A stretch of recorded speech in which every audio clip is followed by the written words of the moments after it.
সরকারের মধ্যে উচিত সিন্ডিকেট ব্যাংকে দেওয়া। আর যারা আমদানি করে ওদের কাছে অবশ্যই আছে, হঠাৎ করে তেল তো উদা হওয়ার কোনো কারণ নেই। আজকে তো তেলের দাম লিটারে 1 টাকা করে বেড়েছে বা 8 টাকা করে বেড়েছে। তো মোটামুটি কয়েকদিনে 7 টাকা 8 টাকা পার লিটারে বেড়েছে। তো অনেকে দেখছে যে বাজারে এসে তেল পাচ্ছে না, বিষয়টা আসলে কিভাবে দেখছেন সাধারণ ক্রেতা হিসেবে আপনি?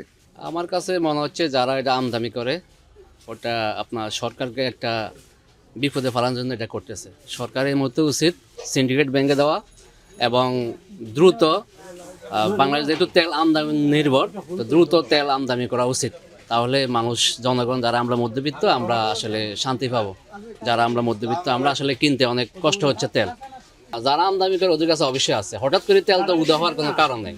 সমস্ত যারা আমদানি করে ওদের গোডাউন যদি আপনার ভোক্তা অধিকার অবশ্যই হানা দেয়, অবশ্যই তেল বাজারে অ্যাভেলেবেল হবে, কারণ আমদানি তো হচ্ছে তেল। যারা আপনার এটা ডিলার, তেলের ডিলার যারা ওরা দিচ্ছে না, দোকানদারের কোনো দোষ তো নেই। যারা এটা বড় ডিলার বা যারা আমদানি করে ওরা তেলগুলো আটকে রাখছে, আপনার বেশি দাম বিক্রি করবে সরকারকে একটা বিপদে ফেলার জন্য।